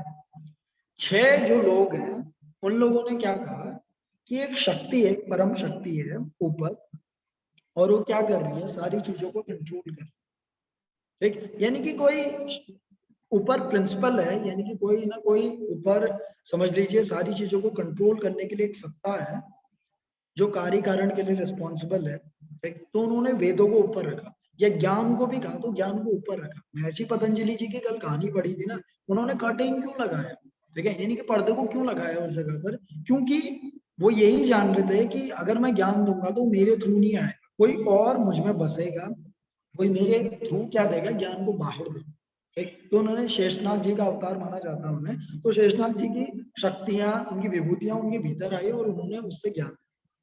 ठीक, तो इस जगह पर क्या माना गया कि ऊपर कोई सत्ता है और वो सत्ता क्या होगी, आपके थ्रू शक्ति देगी, ठीक है, या कार्यों को पूरा करेगी। ऐसा हमेशा ही होता है। आप में से कोई नहीं जानता कि दिल कैसे धड़क रहा है, आप में से कोई नहीं जानता कि आप मुझे सुन कैसे पा रहे हैं, देख कैसे पा रहे हैं, कैसे आपकी आंख के पास, आपके कान के पास ये पावर आई, आप लोगों ने क्या कर्म किए हैं, या आपके हाथ में ये नेटवर्क है, मोबाइल है, ये सारी चीजें हैं, वी डोंट नो, हम इनमें से कुछ भी नहीं जानते, ठीक है, फिर भी हम क्या समझते हैं कि हमें बहुत सारी चीजें पता है। ये हमारा दर्शन है।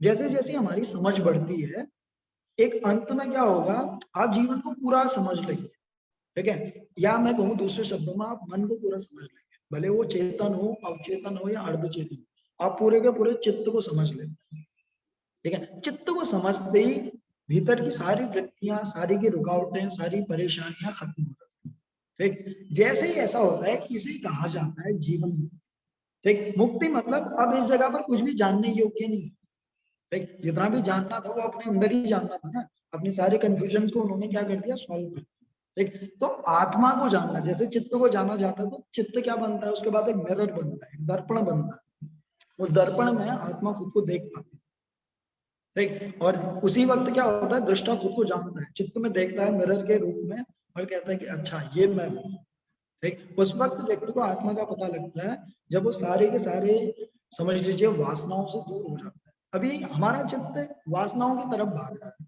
ठीक है, और किसी वृत्तियों में फंसा हुआ है, वो साफ नहीं है, उसमें बहुत ज्यादा कंफ्यूजन है।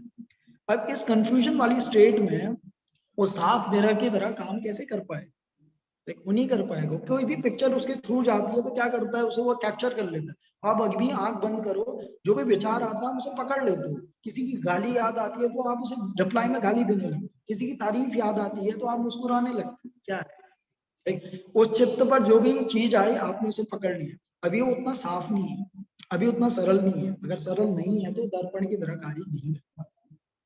इस चित्त को साफ करने का कार्य योग या बाकी की जो विधियां हैं, विधाएं हैं, उनसे हुआ, ठीक है। जैसे चित्त साफ हुआ, अब संसार को जिन लोगों ने देखा या चित्त को साफ करने की प्रक्रिया के बाद जो भी चित्त में देखा, आत्मा में देखा, ये उनका दर्शन था, ठीक है। उन्हीं का दर्शन हम पढ़ रहे हैं। यही क्या है, भारतीय दर्शन में, ठीक। 6 आस्तिक, 6 आस्तिक हैं और 3 नास्तिक हैं इनमें से, ठीक। अब कुछ लोगों ने कहा कि आत्मा के ऊपर एक और शक्ति है, यानी कि शरीर में फंसी हुई जो आत्मा है ये भी बहुत आनंदमय है, बट इस शरीर के बाहर अगर आत्मा निकल जाए तो ऊपर एक और बड़ी आत्मा है जिसे परमात्मा कहते हैं, ठीक है। इस शरीर के अंदर ही अगर इतना आनंद मिल रहा है तो बाहर निकलकर जब वो परम शक्ति में मिल जाएगी, ठीक, तो कितना बड़ा आनंद मिलेगा। क्योंकि अंततः मुक्ति क्या है, शरीर से पानी है, ठीक है। शरीर के अंदर आत्मा फंसी हुई है समझ, पर बिना स्टेज को पार करे आप बाहर नहीं जा सकते, ठीक है। अगर स्टेज को पार करने बिना बाहर गए तो क्या होगा, वापस इसी स्टेज में आना पड़ेगा। तो आपने शरीर को पूरा जानना पड़ेगा, पूरा समझना पड़ेगा, अपने भौतिक शरीर को, अपने मन को, अपनी वासनाओं को, अपनी इच्छाओं को, अपने रिश्तों को, अपनी हर एक व्यक्ति को, हर एक भाव को, हर एक संस्कार को आपने खोल के जानना पड़ेगा। जैसे आप ऐसा करते हैं तो क्या होने लगता है, आप धीरे धीरे सरल होने लगते हैं, चित्त खाली होने लगता है। जैसे चित्त पूरा खाली हो जाता है, इसे कहा जाता है जीवन मुक्ति। अभी जीवन बचा है, अभी शरीर के अंदर है पर चित्त साफ हो गया, इसे कहा जाता है जीवन मुक्ति। अभी बहुत आनंद मिलता है, ठीक। पर जब आप देखते रहते हैं कि अभी मैं आत्मा को देख पा रहा हूँ, जीवन बहुत ज्यादा सुंदर हो गया है, अभी आप क्या लिखते हैं, दर्शन लिखते हैं, सारे शास्त्र लिखते हैं, सभी कुछ बताते हैं, ठीक। पर धीरे धीरे आपको ये भी झलक मिलने लगती है कि अभी भी कुछ ना कुछ एक बंधन बना हुआ है, इस शरीर का बंधन अभी भी बना हुआ है, ठीक। तो तब बात की गई विधेय मुक्ति की, ठीक है। पता किया कि आत्मा आई कहां से, ठीक। आत्मा के बारे में तो पता लगा, पर आत्मा इस शरीर के अंदर आई कहां से, ठीक। तब पता लगा उस समंदर का जिससे बूंद आई, ये छोटी सी बूंद है, ठीक। और अंततः उसने किस में मिलना है, समंदर में मिलना है। अगर बूंद खुद को जानकर इतना ज्यादा खुश है तो जब समंदर में मिल जाएगी तब कितना ज्यादा खुश होगी, एक। जैसे ही आत्मा फिर शरीर को त्याग देती है और परमात्मा में लीन हो जाती है, इसे कहा जाता है विदेह मुक्ति। ठीक है, देह के पार की मुक्ति विदेह मुक्ति। ठीक, पर जिन व्यक्तियों ने अभी आत्मा को ही नहीं जाना है, वो परमात्मा को क्या जाना, ठीक है, उनकी विदेह मुक्ति नहीं संभव है। ठीक, तो जीवन में पहले खुद को जानो, अपने शरीर को जानो, मन को जानो, चित्त को जानो, भावों को जानो, वृत्तियों को जानो, अपने अंदर खंगालो, भले आसन से, भले प्राणायाम से, भले ध्यान से, ठीक, किसी भी तरीके से खुद को खंगालो, जानो, और जान लेने के बाद जैसे आत्मा को जान लोगे, अब तैयार हुआ परमात्मा को जानने के। जैसे मनुष्य तैयार है मन को जानने के लिए, ठीक है, जानवर भी तैयार नहीं है मन को जानने के लिए, तो इसी वजह से उन्हें जानवर कहा जाता है और हम मनुष्य हैं, क्योंकि हम मन को जान सकते हैं।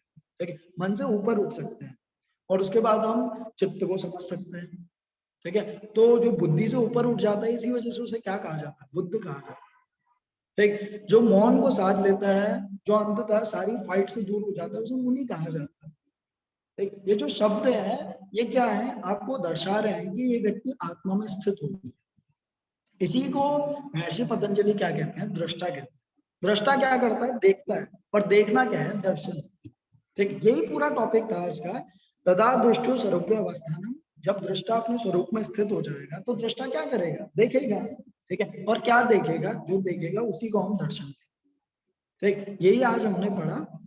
तो इस जगह पर 6 आस्तिक दर्शन, 3 नास्तिक दर्शन। क्या इनमें से कुछ सही है, कुछ गलत है? नहीं, ना कुछ परफेक्ट है। ठीक है, क्योंकि वो उनका दर्शन है, हमारा दर्शन नहीं है। ठीक, जांचो, अपने जीवन को परखो, क्या वो सही है या गलत है। किसी भी चीज को मान मत लो। ठीक, क्या किसी चीज को गलत कहूं? नहीं, कोई भी चीज गलत नहीं है, क्योंकि उसे भी आपने परखा नहीं है। पर कई लोग इस जगह पे क्या सोचते हैं कि जो नास्तिक दर्शन है वो नकारात्मक है। नहीं, वो मैं कह रहा हूं कि परम आस्तिकता की पहली नींव है।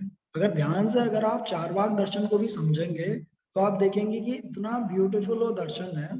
ठीक, और उस दर्शन को अपनाते ही क्या होगा, आपके जीवन से हजारों सुपरस्टिशंस, हजारों अंधविश्वास और उनकी वजह से जो दुख आपके जीवन में उत्पन्न हो रहा है वो नष्ट हो जाएगा। ठीक, ये सही बात है कि वो किसी को भी अगले जन्म को नहीं मानता। ठीक है, वो परम सत्ता को नहीं मानता। ठीक है, वो आत्मा को मानता है, यानी कि खुद को मानता है। तो चारवाक ऐसा दर्शन है जो क्या कर रहा है, आपके अंदर समझ लीजिए आत्मा को उत्पन्न कर रहा है। ठीक है, आत्मा को पैदा कर रहा है। अगर आप ये सोचोगे कि ईश्वर ही सब कुछ करेगा, क्या खाक आत्मा पैदा होगी आपके अंदर? कोई आत्मा पैदा नहीं होगी, आपने कोई चुनौती नहीं दी आत्मा। तो चारवाक दर्शन कहता है अगर दुख है तो रिस्पॉन्सिबिलिटी आपकी है, अगर सुख है तब भी रिस्पॉन्सिबिलिटी आपकी है। पहले खुद की रिस्पॉन्सिबिलिटी लो, आत्मा की रिस्पॉन्सिबिलिटी लो, और जो स्वयं की मदद करता है परमात्मा उसकी मदद करता है। खुश होना चाहते हो तो अभी खुश हो जाओ।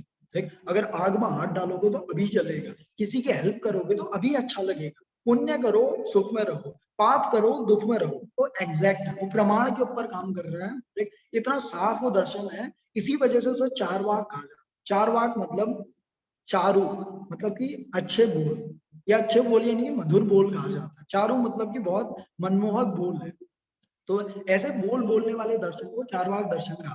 वो सीधा साफ है कि अगर आप जीवन में सुख पाना चाहते हो तो सुख पूर्वक काम करो, दुख पाना चाहते हो तो दुख पूर्वक काम करो। ये सीधा सिद्धांत है, इतना साफ और सीधा किसी ने नहीं कहा, इतना सीधा बुद्ध ने भी नहीं कहा। बुद्ध ने 8 क्या दिए, अपने वाक्य दिए कि इनको फॉलो करो, तब जाके जो 4 मैंने दुख के निवारण के रास्ते बताए हैं वो पूर्ण होंगे। ठीक है, जैनों की तीर्थंकरों में पूरे के पूरे समझ लो तीर्थंकर बनने के लिए जितनी भी समझ लीजिए विद्याएं बताई गई हैं, ध्यान की विधियां बताई गई हैं, उन्हें फॉलो करो। ठीक, पर चारवाक ने कहा कि सीधा अभी अगर मुक्त होना चाहते हो, अभी जीवन को जीना चाहते हो तो जियो। ठीक, दूसरे को अगर दुख दोगे तो दुख मिलेगा ना। ठीक है, तो कई लोग ये सोचते हैं कि चारवाक दर्शन क्या कह रहा है कि दूसरे व्यक्ति से उधार लो और उसके बाद अपना भरण पोषण करो और उसके बाद तुम मजे में रहोगे। चारवाक दर्शन ये नहीं कह रहा। जिन लोगों ने ऐसा फैलाया है वो चारवाक दर्शन को अभी समझे ही नहीं। अगर दूसरे व्यक्ति से उधार लोगे और उसे लौटाओगे नहीं तो कैसा क्या फील होगा आपको? अच्छा फील होगा या बुरा फील होगा? आपको अंदर से लगेगा कि आप चोर हो। ठीक है, आप दूसरे का भक्षण कर रहे हो। चारवाक ये नहीं सीखे। चारवाक कह रहा है कि अगर खुश होना चाहते हो तो उसकी रिस्पॉन्सिबिलिटी लो। ठीक। और दुखी होना चाहते हो तो दुखी अगर हो तो उसकी भी रिस्पॉन्सिबिलिटी लो। इतनी हिम्मत रखो अपने अंदर कि ये दुख है तो मैंने पैदा किया, सुख है तो मैंने पैदा किया, कोई परम सत्ता नहीं है। पर अगर ऐसा होगा तो क्या होगा, बहुत सारी चीजों की नींव हिल जाएगी। ठीक, बहुत सारे जो पाखंडी लोग हैं उनकी नींव हिल जाएगी, ये नींव हिल जाती है। ठीक, इसी वजह से चारवाक दर्शन को धीरे धीरे नष्ट कर दिया। अगर कोई स्वयं की आत्मा को जानना चाहता है, अपने अंदर गतिविधियों को समझना चाहता है, अपनी जिम्मेदारी को दूसरे व्यक्ति पर नहीं डालना चाहता, अपने जीवन को अच्छे से समझना चाहता है, उसने चारवाक दर्शन को एक बार जरूर देखना चाहिए। ठीक, उनके दृष्टिकोण को समझना चाहिए। तरीके से अगर आप समझ पाए तो समझ जाएंगे कि कितना पाखंड इस संसार में है, कैसे लोग एक दूसरे का शोषण करते हैं और कैसे भरोसा दिलाया जाता है कि पूर्व जन्म है, अगला जन्म है। लेकिन अगर वो है तो मैं स्वयं जानूं। ठीक, अगर किसी ने जाना है तो मैं भी जान सकता हूँ, मेरे भीतर भी अगर आत्मा है तो वो भी जान सकती। इतनी रिस्पॉन्सिबिलिटी लो। अगर आपकी आत्मा नहीं जान सकती तो मत जानो। ठीक, अभी अगर आप आनंद में जा सकते हो तो कल के ऊपर क्यों पोस्टपोन कर रहे हो। ये चारवाक दर्शन की पहली सीख थी कि जो भी करना है आज करो। और एक लाइन में अगर बताऊं तो चारवाक दर्शन ये कहता है कि अगर ये आपका आखिरी दिन होता तो इसे आप कैसे जीते। एक बार सोच के देखो, अगर आखिरी दिन है तो कैसे जियोगे। ठीक, अगर कोई व्यक्ति आपको गाली देगा, आज रिप्लाई करोगे? नहीं करोगे, कहोगे कि चल ठीक है। ठीक, अगर कोई व्यक्ति आपकी तारीफ करेगा, आनंद से भर जाओगे, कृतज्ञता से भर जाओगे, आज अहंकार नहीं आएगा। आज अगर आपसे कोई प्यार से बात करेगा तो आप करुणा से भर जाओगे। अगर आज आपसे कोई अलविदा कहेगा, अगर आपकी माँ सुबह आपसे अलविदा कहती है घर से निकलते हुए, आज वो अलविदा का जब आप रिप्लाई करोगे तो कैसे करोगे? पूरे के पूरे जिंदा हो जाओगे, पूरी की पूरी आत्मा जाग जाएगी उस एक सेंटेंस के लिए और कहोगे कि धन्यवाद। अगर आज आप योगा क्लास करवाओगे तो कैसी क्लास करवाओगे? ऐसी नॉर्मल क्लास करवाओगे क्या? ठीक, अपना सब कुछ लगा दोगे। तो जीने के लिए सब कुछ लगा दोगे, किसी के पास नहीं जाओगे, आज मंदिरों में नहीं भटकोगे। ठीक, कि भगवान है नहीं, इन बेकार के सवालों के पीछे भागो। आज जीवन को जियोगे, हर एक चीज को। अगर आज आपको एक डॉगी भी दिखेगा, आज उसे आप कैसे देखोगे? एक डॉग की तरह नहीं देखोगे, आप पूरे के पूरे जीवन को उसके समझना चाहोगे। इतने प्यार से हर एक चीज को देखोगे, समझोगे, जानोगे, एक एक सांस कितने प्यार से लोगे। ठीक, एक दिन के लिए अगर ऐसा सोच के देखो और सोचो कि चारवाक किस आनंद को अनुभव कर रहे हैं। और अगर हम लोग उन्हें सोचते हैं कि वो परम नास्तिक हैं, मैं कहता हूँ परम आस्तिक है। वो एक दिन परमात्मा के जगत में आराम से उतर जाएंगे। पर हम लोग जो मानते हैं कि किसी और की जिम्मेदारी है, किसी और के प्रारब्ध हैं, कोई और हमारे जीवन को चला रहा है, तो जैसे कपिल जी ने कहा था कि परमात्मा जैसे कुछ मांगोगे गायब हो जाएगा। ठीक है, परमात्मा ने आपके भीतर शक्ति दी हुई है, वो कहेगा कि शक्ति दी है, आपके पास पैर हैं, आप अपाहिज नहीं हो, आपको कोई वैसाखी नहीं मिलेगी। आपने खुद अपनी जिम्मेदारी लेनी पड़ेगी, खुद जीवन को जीना पड़ेगा। भीख मांग के जीवन नहीं जिया जाता। ठीक, खुद की आत्मा को जगाकर जीवन जिया जाता है। और यही चारवाक दर्शन आपको सिखा रहा है। ठीक, और क्यों इसे नष्ट किया उसका भी मैंने आपको प्रमाण दे दिया। अगर ये हो जाए, चारवाक दर्शन अगर वापस जिंदा हो जाए, तो सारे पंडाल, सारी कथाएं, सारी चीजें नष्ट हो जाएंगी। ठीक है, सारा पाखंड एक ही बार में खत्म हो जाएगा। सारी जितने भी अंधविश्वास है सब अभी खत्म हो जाएगा। और ये खत्म होगा तो बहुत लोगों की दुकानें बंद हो जाएंगी। ठीक, इसे जानना योग प्रशिक्षक के लिए बहुत जरूरी है। ठीक है, बहुत जानना जरूरी है। अगर उनके पीछे, उन यज्ञों के पीछे कोई विज्ञान भी है तो आप जानो, दूसरे के ऊपर डिपेंड मत रहो। आप पढ़ सकते हो, आप समझ सकते हो, अगर आपके जीवन के लिए वो जरूरी है तो अपने अनुभव से जानो। यही चारवाक कह रहा है। अगर नहीं जान सकते तो मत भागो उन चीजों के पीछे, अपना जीवन जियो। अपने जीवन में खुद को जानो, अपनी आत्मा को जानो। बिना अपनी आत्मा को जाने क्या वादा कर रहे हो, क्या किस चीज का भरोसा दिला रहे हो खुद को कि आप परमात्मा को जानते हो। ठीक, पर लोग भरोसा दिलाते हैं, लोग कहते हैं कि मेरा ईश्वर सही है, तेरा ईश्वर गलत है। और इस पे क्या कर रहे हैं? लड़ाई कर रहे हैं इस चीजों के ऊपर कि मंदिर बने या मस्जिद बने, इन पर फाइट हो रही है। आपको क्या लगता है इन लोगों की आंख खुली हुई है? ठीक, परम प्रमाद में ऐसा व्यक्ति जो खुद को नहीं जानता, वो दावा कर रहा है कि मैं परमात्मा को जानता हूँ। वो अपने भीतर की वृत्तियों को नहीं जानता, अभी अपनी चित्त को नहीं जानता, और वो दावा कर रहा है कि वो परम सत्ता को जानता है। अगर ऐसे पागलपन में उतरना चाहते हो तो नास्तिकता के पीछे मत जाओ। ठीक, नास्तिकता को समझना जरूरी है, वहीं से आस्तिकता पैदा होती है। उसके बाद ही आस्तिक दर्शन को, जब आप अपनी आत्मा को समझोगे तब परम सत्ता को भी समझ पाओगे, और परम सत्ता को अगर समझ पाओगे तब परम आनंद पे उतर पाओगे। पर चारवाक क्या कह रहे हैं कि इस परम सत्ता के चक्कर में आपके आज के जीवन को बर्बाद मत करो। ठीक है, आज नाचो, कल के लिए नाच आ जाएगा। ठीक है, आज बीज बो, कल फूल अपने आप उग जाएगा। पर बीज बोने में भी तो इंजॉय लो, ठीक, हर एक चीज में इंजॉय लो, यही कहता है चारवाक दर्शन। इसी वजह से उसका नाम चारवाक है। इसके अधिकतम ग्रंथ नष्ट हो गए हैं, ठीक, और तभी इसके फाउंडर का भी पता नहीं लग पाता, और रियली इसका एक फाउंडर नहीं था। अगर मैं कहूं कि बहुत सारे मस्त मौला लोग जो होंगे, जो जीवन को उसके तटस्थ रूप में जीना सीख गए थे, उन लोगों ने चारवाक दर्शन को पैदा किया। आम लोगों की भगोड़ों की जिंदगी से चारवाक दर्शन पैदा नहीं हो सकता। जो लोग सारी चीजें पंडित पर छोड़ देंगे, सारी चीजें छोड़ देंगे किसी और पर, कि मैंने पाप किए हैं तो कुछ दान दे दूं और उससे चीज ठीक हो जाए, अगर इस समझ लीजिए सांत्वना से आप अपने जीवन को बंद करना चाह रहे हैं, आप उन चीजों से भागना चाह रहे हैं, तो आपके लिए चारवाक दर्शन, या इन लोगों ने चारवाक दर्शन को उत्पन्न नहीं किया। ठीक, चारवाक दर्शन उत्पन्न किया होगा उन लोगों ने जिन लोगों ने कहा कि पाप मैंने किया तो कष्ट मुझे मिलेगा, ठीक, पुण्य मैंने किया तो कष्ट मुझे मिलेगा, अभी मिलता है। ठीक है, जहां पर को आपको सुख मिलता है वही पुण्य है, और जहां पर आपको दुख मिलता है वही पाप है। ये स्टेटमेंट्स चारवाक दर्शन के। ठीक, ऐसे हर एक दर्शन की अपनी ब्यूटी है, अपनी उसकी गहराई है। तभी भारतीय दर्शन में नास्तिक दर्शनों को भी रखा गया, यूं ही उन्हें नहीं रखा गया। हम कैसी दृष्टि रखते हैं कि आस्तिक दर्शन आर द गुड एंड नास्तिक दर्शन आर द बैड। ठीक है, हम ये सोचते हैं, ये दृष्टिकोण बिल्कुल गलत है। ये मैंने शुरुआत में भी आपको बता दिया था कि एक परम सत्ता को मानता है, एक अपनी सत्ता को मानता है। जो अपनी सत्ता को मानता है वही परम सत्ता को जान पाए। ठीक, जितने भी आस्तिक दर्शन है उन्होंने अपनी सत्ता को जाना है, जीवन मुक्ति को जाना है, उसके बाद वो विधेय मुक्ति की बात करते हैं।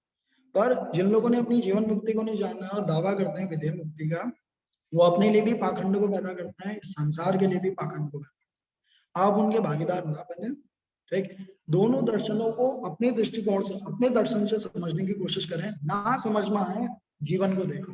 ठीक है, दुख है यू आर रिस्पॉन्सिबल, सुख है आप ही रिस्पॉन्सिबल। ठीक, तो यही दर्शन की पूरी सीख है। और होप आपको आंसर भी मिल गया कि क्या जीवन मुक्ति है और क्या विधेय मुक्ति है। ठीक है, यह आंसर अब मान मत लेना है, जानने की कोशिश करना, अपने अंदर झांकना, अपने चित्त को साफ करना, तब जीवन मुक्ति, उसके बाद शायद विधेय मुक्ति होती, खोजना उसे, मान मत लेना। ठीक, तो चलिए आज के लिए पूरा होता है। अगर कोई क्वेश्चन अभी भी है आपके अंदर तो प्लीज आप पूछ के उन चीजों को सॉल्व कर सकते हैं, सभी का उससे फायदा ही होगा। सर क्वेश्चन नहीं है सर, ये जैसे ये जो जीवन मुक्ति और विधेय मुक्ति का बहुत अच्छा दर्शनों में भी बताया है, तो एक एग्जांपल है कि जैसे भगवान बुद्ध को लगभग 35-36 साल में निर्वाण हो गया था, तो उनकी वो जीवन मुक्ति थी, मतलब सदेह मुक्ति थी। और फिर जब उनका महानिर्वाण हुआ, जब उनका शरीर छूटा, तो लगभग 80 साल की उम्र में, तो जो 40 साल थे उनके बीच के, वो उनको जीने थे, वो अपने कुछ कर्म पूरे करने थे, तो वो उनकी फिर विधेय मुक्ति थी। तो ये मैंने पढ़ा था तो मुझे बहुत अच्छा लगा था, उससे थोड़ा समझ भी आ गया था। बिल्कुल सर मैं बोलती हूँ, अगर खुद को समझना है और हमारा विश्वास है कि विदेह मुक्ति है, तो इसमें पाखंड की क्या बात है। हमें जीवन मुक्ति भी नहीं मिली, विदेह मुक्ति भी मिली या नहीं मिली पता नहीं, लेकिन हम विश्वास रखते हैं, तो इस विश्वास को पाखंड क्यों कहेंगे। विधेय मुक्ति का अभी कुछ पता है? पता नहीं, इसलिए तो विश्वास रखते हैं हम। जीवन मुक्त होने के लिए प्रयास करते हैं, प्रयास तो स्टार्ट है हमारे, लेकिन उसमें भी विश्वास है, तो उस विश्वास को पाखंड क्यों कहेंगे, ये बोल रही हूँ मैं। जैसे आपको विश्वास है ना, उसके पीछे कुछ ना कुछ प्रमाण होंगे, आपको किसी ना किसी कारण की वजह से विश्वास होगा। ठीक है, जब वो विश्वास है आपको कि कोई सत्ता इन चीजों को चला रही है, ठीक है, कोई ना कोई सत्ता चला रही है ना अभी, ठीक, इस वजह से आपका विश्वास निर्मित हुआ है। तो शुरुआत में जो वो चीजों को चला रही है, वो किसके थ्रू चला रही है? वो परम सत्ता आपकी आत्मा के थ्रू चला रही है। ठीक, तो आपकी आत्मा से होकर ही वो आ रहा है। अगर आप विधेय मुक्ति भी मानते हैं, शरीर मुक्ति भी मानते हैं, पर कुछ ना कुछ प्रमाण है आपके पास। ठीक है, कुछ ना कुछ आपने मतलब अनुभव कलेक्ट किए हैं, उसके बाद आप उसे जान रहे हैं, तब वो पाखंड नहीं है। ठीक, अगर आप सोच रहे हैं कि विधेय मुक्ति होती होगी और उसके ऊपर आप पूरा का पूरा भरोसा कर रहे हैं, पर कोई भी अनुभव नहीं है, ठीक है, और उस बुनियाद पर आप चीजों से लड़ रहे हैं, लोगों से लड़ रहे हैं, ठीक, तो आप अपना जीवन भी बर्बाद कर रहे हैं, दूसरे व्यक्तियों का भी जीवन बर्बाद कर रहे हैं, और उस बुनियाद पर आपका पूरा का पूरा जीवन कैसा होगा? पाखंड होगा। ठीक, ये मैं कह रहा हूँ। Thank you sir. ओके जी, और कोई प्रश्न किसी के?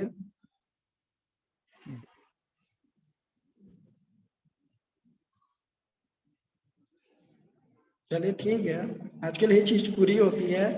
नेक्स्ट वीक हम और कुछ डीप चीजों के ऊपर काम करेंगे। इस सेगमेंट को भी एक बार आप दोबारा से देखना।